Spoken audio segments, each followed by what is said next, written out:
Prieš keletą sekmadienių mes pradėjom tokias pamokslų seriją iš pradžios knygos. Pastorius Kevinas kalbėjo apie visko pradžią ir praeitą sekmadienį Lukas kalbėjo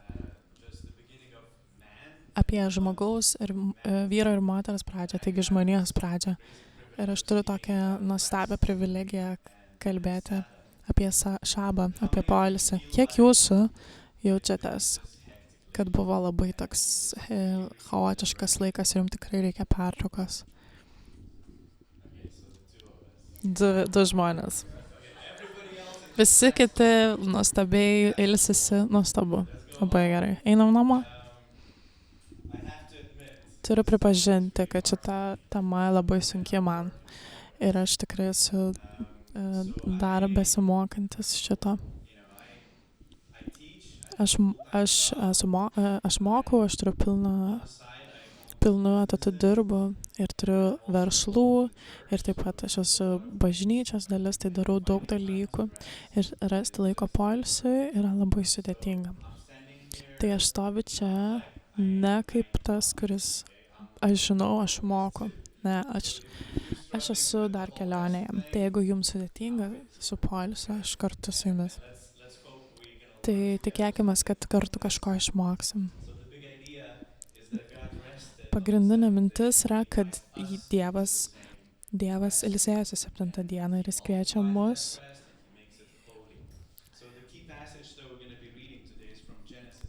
Tai mes skaitysim iš pradžios knygos 2 skyriaus, 1 4 eilutės. Tai buvo dabaigti dangus ir žemė bei visa jų galybė.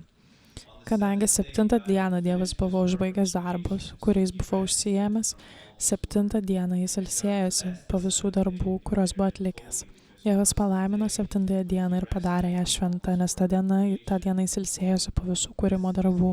Toks yra pasakojimas apie dangų ir žemę, kaip jie buvo sukurti. Taigi, tokia įžangai noriu parodyti jums tokią nuotrauką. Kiek iš jūsų panikuojat, kai pamatot šitą lentelę išlindusią telefone? O ne. Kiti galvoja, ne, visai nepanikuoju. Bet mūsų namuose visi panikuoja. Aš turiu pripažinti, mes einam iš proto. Kaip begalvės vištas, kur mano kroviklis, kas paėmė mano kroviklį? Tai nerimo lygis 1000. Mes panikuojam, tai gyvenimas tada tokia betvarkė, be to kroviklio.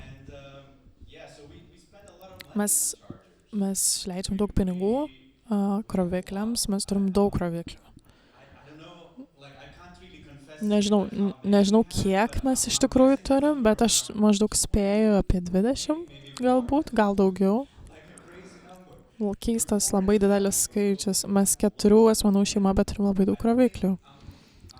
Ir aš manau, kad mūsų šeima nėra išskirtinė kažkuom. Turbūt visi mes turim daug skirtingų kroviklių. Šitoj nuotraukoje mes matom, kiek daug skirtingų būdų, rūšių kroviklių yra. Kai kurie yra tokie labai keisti. Vienas atrodo kaip skrudintuvė ir tai taip pat yra kroviklis, o kitas atrodo kaip knyga ir tai irgi yra kroviklis. Belaidžiai krovikliai, bankai, mašinos krovikliai. Didžiulė industrija, ar ne? Milijardų verta. Ir mes taip stipriai norim išlikti pasikrovę ir prisijungę. Ir galvoju, kaip atrodytų gyvenimas, jeigu mes lygiai taip pat norėtumėm būti pailsėję. Mes nelabai taip mąstam apie tai, ar ne? Mes norim atlikti užduotis, mes norim viską padaryti. Bet jeigu mes nepakraunam savo įrenginio per naktį ar iš vakaro, kitą dieną tokia visai sugadinta, mes turim visus šitos dalykus susitvarkyti prieš pradėdami dirbti. Tai jeigu mes lygiai taip pat reaguotumėm į savo baterijas, mes to dažnai nedarom. Tai aš noriu susikoncentruoti į tokius 3 raktinius žodžius. 3 raktiniai žodžiai ir mes juos pasigilinsim ir pabandysim išmokti. Tai yra pailsėjęs, palaimintas, šventas. Jeigu nežinau, ar pastebėjot šitos 3 žodžius eilutėse, tai pirmas žodis pailsėjęs. Antra eilutė. Kadangi 7 dieną Dievas buvo užbaigęs darbus, kuris buvo užsiėmęs, 7 dieną jis ilsėjosi po visų darbų. Sako, Dievas ilsėjosi. Mes galim sakyti, aš nelabai esu tokio tipo žmogus, kuris ten mėgsta sustoti, ilsėtis, aš ekstravertas, man patinka dirbti. Bet iš tikrųjų Dievas ilsėjosi. Koks tavo pasiteisinimas? Kai kurie sako, aš turiu darbą, kuris man labai patinka ir kai aš dirbu, aš nejaučiu, kad dirbu ir tai yra smagu man. Ir vis tiek Dievas ilsėjosi. Ir jeigu Dievas ilsėjosi, kaip mes? Ar mes ilsimės? Kai kurie sako, aš turiu 2 mažus vaikus, aš neturiu laiko ilsėtis, per daug streso. Mamas žino ir dažnai taip sako, aš turiu 2 vaikus ir viskas chaotiška, galbūt vieną dieną, kai jie užaugs, tada aš pailsėsiu. Yra kažkas taip pasakė? Aš žinau, kad aš esu taip sakęs. Dievas ilsėjosi. Ir aš manau, kad jeigu mes tuo kovojam, visą šitą poilsio idėją, mes iš esmės kovojam su Dievu.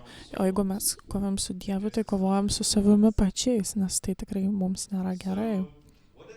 Tai ką tai reiškia, kad Dievas ilsėjosi? Ir jisai buvo pavargęs po viso to darbo, kurį darė, išseko visiškai ir dabar jam reikia pertraukos? Ar jisai jau buvo be perdegas? 7 dieną, kodėl? Kodėl jis ilsėjosi? Ar jam tikrai reikėjo to poilsio? Kas ten per mintis? Kodėl jisai taip darė? Aš esu tikras, kad jis labai paprastai galėjo toliau keliauti prie kito projekto, kad ir kas tai bebūtų. Bet vis tik tai Dievas pasirinko ilsėtis. Ir aš manau, kad darydamas tai jis parodo mums pavyzdį, tokį šabloną gyvenimui, kuriuo mes turėtumėm sekti.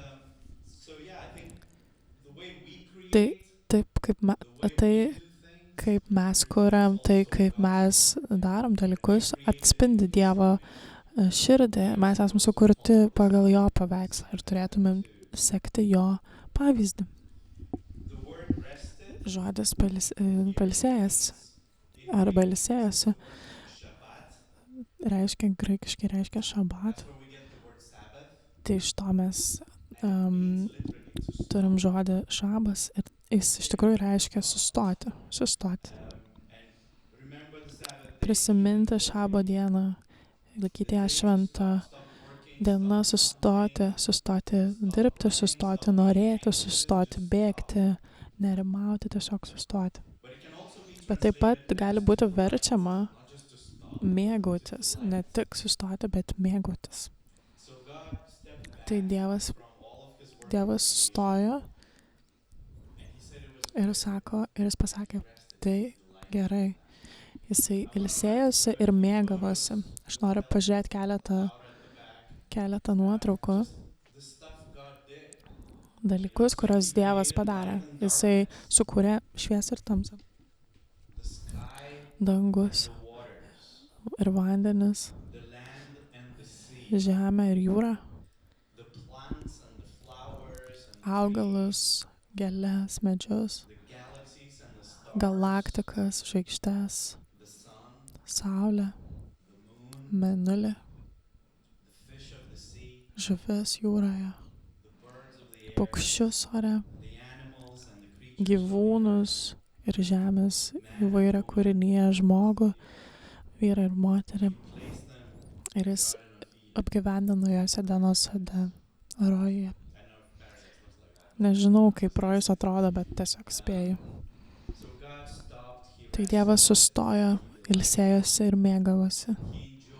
Jisai mėgavosi tuo, ką jis buvo sukūręs. Nes tai buvo gerai. Šabas tai yra visa diena, kur mes atskiriam laiką, paskiriam laiką ilsėti, sustoti, mėgautis, šlovinti, atiduoti Dievui šlovę. Tai kai mes sustojam ir mėgaujamės Dieve, kai mes sustojam ir mėgaujamės Jo kūrinyje, tai taip pat yra šlovinimo žingsnis, mes šlovinam Dievą, kai ilsimės. Tai tas atpažinimas, kad Dievas kontroliuoja ir kad mes juo galim pasitikėti. Kai mes kalbam apie paaukojimus, apie dešimtinę, tai yra irgi šlovinimo žingsnis, mes tai žinom. Dešimtinė tai taip pat yra būdas parodyti pasauliui ir Dievui ir savo pačiam, kad Dievas kontroliuoja, kad nuo Dievo viskas priklauso, ne nuo mūsų galimybių, ne nuo mūsų minčių. Dievas viską kontroliuoja. Mes darom tai, kai mes atiduodam dešimtinę, tai mes atpažįstam, kad mes juo pasitikim. Lygiai tas pats, tą patį galim pasakyti apie poilsį. Ar žinot, poilsis taip pat kaip ir dešimtinė, tai yra pasitikėjimo išraiška ir sakymas, kad Dieve, tu kontroliuoji viską mano gyvenime. Aš turiu daug projektų, aš turiu daug užduočių, turiu sąrašą, kuris niekada nesibaigia, bet Dieve, aš pasirenku sustoti dabar ir aš pasirenku sutelkti savo žvilgsnį į tave, atsitraukti nuo viso šito chaoso ir pasitikėti, kad tu pasirūpinsi, kad tu padauginsi mano laiką, kad tu padauginsi mano resursus, kad tu viską sutvarkysi. Poilsis, lygiai kaip ir dešimtinė, tai yra pasitikėjimo išraiška ir atvirkščiai, lygiai taip pat, jeigu mes nesustojam, ką tai parodo apie mūsų pasitikėjimo Dievu lygį, nes tokiu būdu mes tiesiog veikiam ir dirbam tos savo kūrų iš savęs. Taigi, poilsis reiškia sustoti, mėgautis, ilsėtis ir šlovinti. Ką šitie žodžiai reiškia? Sustoti tai reiškia sustoti, dirbti, sustoti galvoti apie darbą, sustoti nerimauti, ilsėtis. Tai reikia visos mūsų esybės. Tai fiziškai mes ilsimės, nežinau kaip jūs, vienas mano mėgstamiausių ir švenčiausių dalykų, ką aš turiu daryti per šabą, tai yra tiesiog miegoti. Ar žinojot, kad kartais mes švaistom laiką miegodami, o suplanuoti iš tikrųjų miegą tai labai geras dalykas. Kuo vyresni daromės, tuo daugiau mes miegam. Emociškai, kai mes nusiraminam, atsipalaiduojam, tai irgi yra poilsis. Dvasiškai taip pat, kai mes pasirenkam padėti į šalį savo nerimą ir kitus dalykus ir ateinam prie Dievo ir mes susikoncentruojam į jį. Kai mes susikoncentruojam į jo meilę, tai taip pat yra poilsis. Ir tada mėgautis. Kai mes pasirūpinam savo sielą. Tie dalykai, kurie mums suteikia džiaugsmo, dalykai, kurie atgaivina mus, kaip pavyzdžiui geras maistas, ar išeiti kažkur su kažkuo, klausytis muzikos, žaisti žaidimus, visi šitie dalykai, mėgavimasis.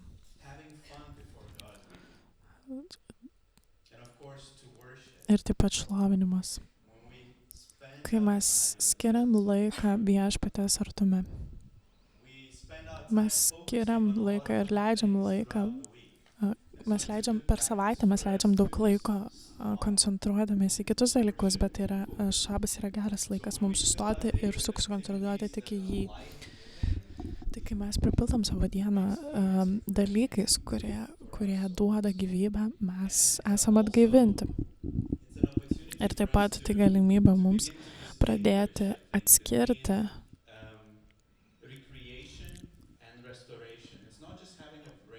tai nėra tik tais, nėra tik poilsio pertraukėlė, tai yra atsigavimas.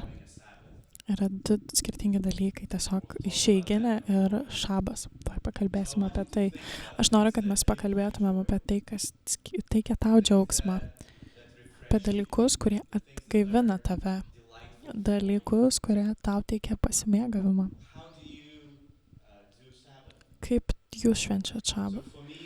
Tai man vienas iš mano mėgstamiausių dalykų, ypač vasarą, yra, parodysim ant ekrano. Tai yra tokia kortelė, nutrinama kortelė. Aš nežinau, ar esat matę tai Lietuvoje, bet yra toks labai fainas dalykas. Jūs nutrinat tos 10 dalykų, net neaišku, kur čia važiuosit. Tai ten yra GPS koordinatas. Tai kai mes tai pradėjom kaip šeima daryti, atradom vietas, kurių nesam matę. Ir aš didžiąją dalį gyvenimo savo gyvenau čia, bet tų vietų nežinojau. Ir taip nuostabu. Tai šita nuotrauka, tai yra tai, ką mes darėm vakar kaip šeima. Tai iš tikrųjų labai netoli, labai gražus vaizdas ir mes praleidom ten kažkiek laiko, buvo labai smagu. Ir man reikia daryti tokius dalykus dėl mano kalendoriaus. Jeigu aš pasiliksiu namie, aš pripažinsiu, kad man labai sunku yra sunku ilsėtis, nes turiu sąrašą, kuris niekad nepasibaigia. Todėl man reikia fiziškai išeiti iš namų ir daryti tai, kas yra visiškai kitokio, kad galėčiau pailsėti.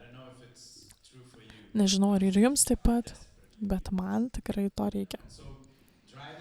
Tai nuvažiuoti kažkur yra puikus būdas atsijungti nuo viso kito, ką aš darau. Kaip tai atrodo tau? Man asmeniškai? Tai, pavyzdžiui, miegojimas ilgai, miegojimas šiek tiek ilgiau negu normaliai, atsigerti kavos, paskaityti Bibliją, melstis, įsijungti savo mėgstamiausią šlovinimo grojaraštį. Bet kokį nors neplanuotą, snūstelti neplanuotai, nueiti pasivaikščioti senamiestį, papietauti su Matet.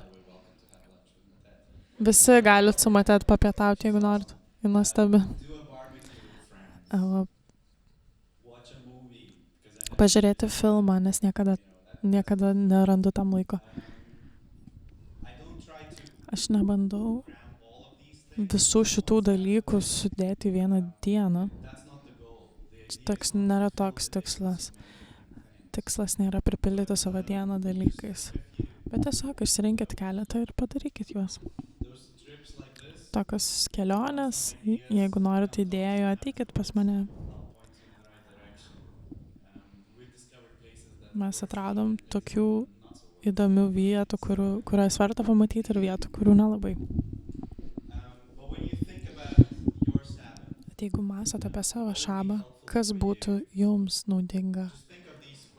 Pagalvokit apie šios klausimus, tuoj parodysim ant ekrano, kas teikia man poilsį.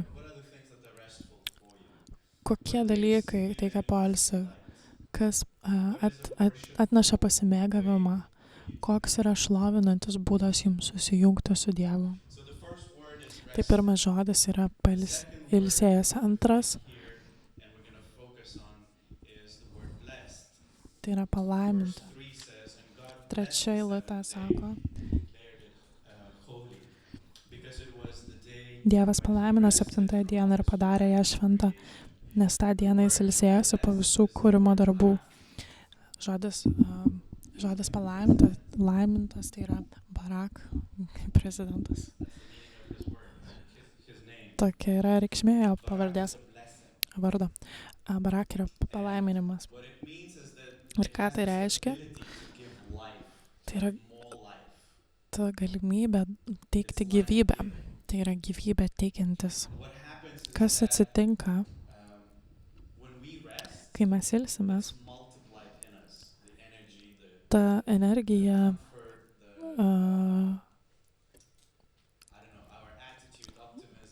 mūsų optimizmas, požiūris į gyvenimą, visi šitie dalykai yra padauginami mumyse, kai mes ilsimės jame. Pradžios knygoje Dievas šitą žodį naudoja 3 kartus. Pirmą kartą paminėta, kai Dievas palaimino visą, kas gyva. Sako, būkit vaisingi ir dauginkitės. Pripildykit žemę. Tai yra padauginimas. Barak. Palaimintas. Padaugintas ir antras kartas, tai yra su žmonėm, lygiai tą patį jis pasakė. Būkit vaisingi ir dauginkitės, pripildykit žemę. Barak. Taip pat palaiminimas. Ir trečią kartą, kai jisai palaimino 7 dieną, jisai palaimina visą, kas gyva, jis palaimina žmonės ir tada jis palaimina dieną. Kaip tu palaimini dieną? Kaip reikia tai daryti? Ką tai reiškia?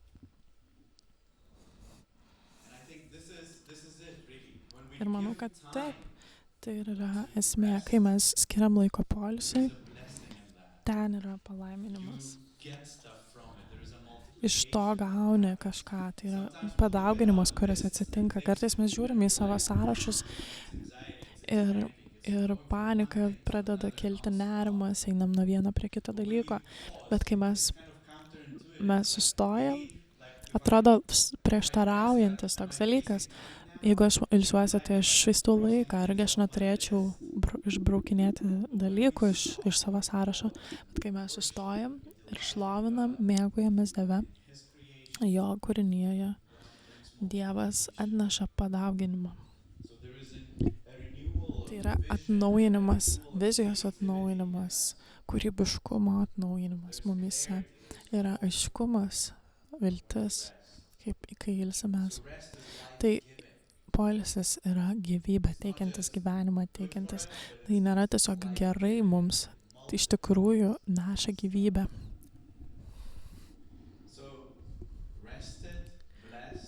Tai ilsėjosi, palaiminti ir šventas. Ir Dievas palaimino 7 dieną. Dievas palaimino 7 dieną ir padarė ją šventą. Žodis šventa yra hebrajiškas žodis kadoš, kuris dažniausiai vartojamas Dievui. Dievas yra kadoš, jis yra šventas. Ir rabinai ir hebrajų kultūra turėjo tokį konceptą, kad kai kažkas yra paminėta pirmą kartą ir kontekstas, kuriame tai paminėta, tai mums lyg ir suteikia to žodžio apibūdinimą. Tai vėlesni to žodžio panaudojimai, tam, kad juos suprastum, reikia sugrįžti į tą pirmąjį paminėjimą, kad suprastum, ką tai reiškia. Tai pirmą kartą, kai Dievas paminėjo šitą žodį, kurį randam Biblijoje, kadoš, yra čia. Ką Dievas padarė šventu? Laiką. Laiką. Labai keista, ar ne? Tai jūs galvojat, po to, kai Dievas sukūrė visas galaktikas ir visus dalykus, kuriuos mes ką tik žiūrėjom, galbūt jis turėtų kažkokį šventą kalną, gal ar statulą, ar dar ką nors. Šventą dalyką. Islamas turi Meką, hinduizme mes turim Gango upę, pagonai turi akmenis, mes turim Lietuvoje daug kalvų, kur pagoniai eidavo šlovinti, krepšinio mylėtojai turi Žalgirio areną. Šventa vieta kažkam. Ir kai jie sako, krepšinis yra religija, tai čia ne juokas, taip ir yra.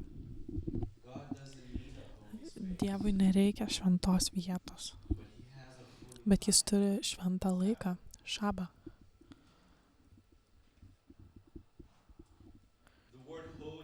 Žodis šventas reiškia paskirtas Dievui, atskirtas Dievui. Tai mes atskiriam tą dieną būti Dievo artume. Ir vienas dalykas, kurį mokausi, vis dar mokausi, turiu pripažinti, bet kai kažką darau, tą savo poilsio dieną, aš klausiu savęs, ar tai teikia man poilsį, ar tai šlovina Dievą. Ir jeigu atsakymas yra ne, aš noriu pasakyti, kad šitas dalykas gali palaukti kitos dienos. Tai neturi nutikti dabar. To aš nebūtinai man reikia tai atlikti dabar. Ir jau sakiau tai, kad yra skirtumas tarp šabo ir tiesiog laisvos dienos. Nes realybė yra tokia, kad kai turim laisvą dieną nuo darbo, mes vis tiek surandam ką nuveikti. Pavyzdžiui, nueiti apsipirkti, susitvarkyti, kažką tokio. Mes tą poilsio dieną vis tiek paverčiam dieną, kuriai darom daug skirtingų užduočių. Tai ne toks yra tikslas. Šabo dieną mes ilsimės ir šlovinam. Mozė moko izraelitus vėliau Išėjimo knygoje ir sako, žiūrėkit, visą maistą gaminkit, susitvarkykit namus ir visą kitą dieną prieš, kad šabo dieną nereikėtų to daryti, kad tą dieną jūs iš tikrųjų tiesiog mėgaujatės Dievu. Tai mes turim šitą atskirimą padaryti. Šabas tai yra tokia kas savaitinė atostogų diena, kai neatsikeliat taigi per kalėdas ir negalvojat, ką aš turiu daryti šiandien. Jūs esate tai suplanavę iš anksto arba savo gimtadienį. Nėra taip, kad tiesiog atsikeliat ryte ir galvojat, ką šiandien nuveikti. Jau sugalvojat visą planą prieš tai. Tai lygiai taip pat yra čia. Tai yra tokia kas savaitinės atostogos, kas savaitinė šventė.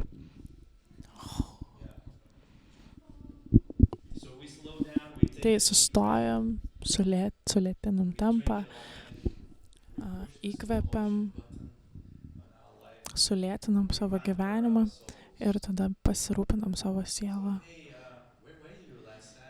Tai, kur buvai praeitą šeštadienį? Aš rūpinausi savo sielą. Skamba neblogai, ar ne? Gal ir mane pakvies kitą kartą? Ne. Tu man keli stresą.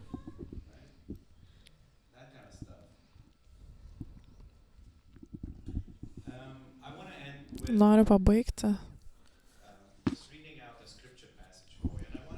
su rašto vieta ir noriu paprašyti, kad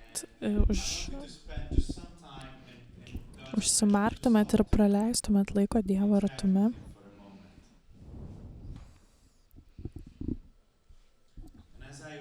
Ir kai aš skaitysiu, gali būti, kad Dievas su tavim kalbės per šitą. Įdomu, kad šitose eilutėse, kurias skaitysiu, kas eina toliau, tai keletas stebuklų, kurias Dievas padarė šabo dieną. Ir jeigu mes skaitysim Evangelijas, mes rasim keletą istorijų, kai Jėzus padarė stebuklus šabo dieną. Ir aš galvoju,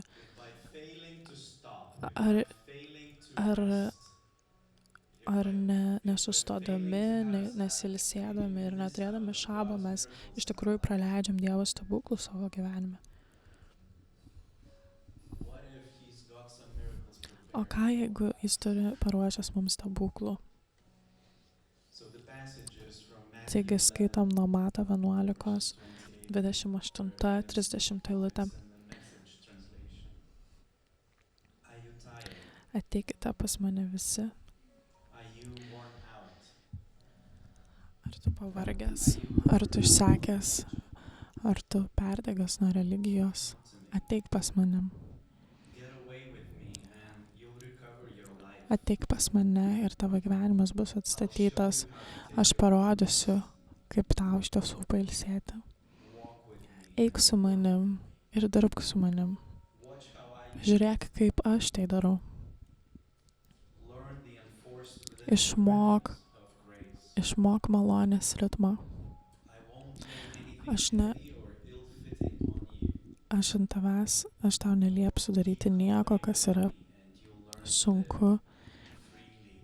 Būk su manim ir mokykis gyventi laisvai ir lengvai. Jeigu jūs esat kažkas, kam sunkiai sekasi atskirti laiką poilsiui, priimk jo kvietimą dabar. Ateik pas mane.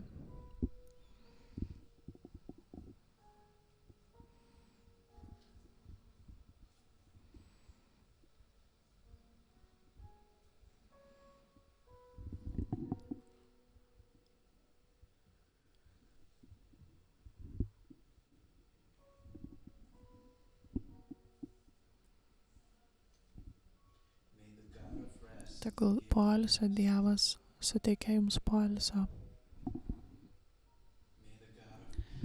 Tegul ramybės Dievas suteikia jums ramybės. Raskit poilsį jame. Tegul jis atgaivina jūsų sielą. Jis suteikia mums atgaivos laiką. Mes negalim to patys sukurti, padaryti. Jis yra tas, kuris duoda tai mums. Ir raštas sako, visi mano šaltiniai yra tavy. Mes išpažįstam, kad tu esi mūsų šaltinis. Tu esi viskas, ko mums reikia. Ir atleisk mums Viešpatie, kad mes savimi pasitikim, savo jėgomis. Ir mes ieškom to, ko mums reikia kažkur kitur, kad mes pasitikim dalykais ir daiktais ir prietaisais ir dar kuom tiktais. Viešpatie, mes pasitikim tavim. Tu esi mūsų šaltinis. Viešpatie, tegul tai būna naujas sezonas mūsų gyvenime, kai mes išmokstam ilsėtis tavyje. Tiems iš mūsų, kuriems sudėtinga šitoje srityje, aš meldžiuosi, kad mums suteiktų malonės ir galimybės saugoti šitą laiką. Likti tavyje ir su tavimi. Ačiū Dieve. Viešpatie, aš meldžiuosi, kad tu palaimintum likusį sekmadienį ir visus smagus dalykus, kuriuos darysim toliau. Padėk mums mėgautis ir nemąstyti apie tai, ką mes turim padaryti. Ačiū Jėzau. Amen. Palaiminto sekmadienio ir tegul jis būna pilnas poilsio. Eikim, pabendraukim, ačiū, kad atėjot švęsti šitą dieną kartu su mumis. Ir mes tikrai tikimės susitikti su jumis mūsų komandos išėjime 3 valandą.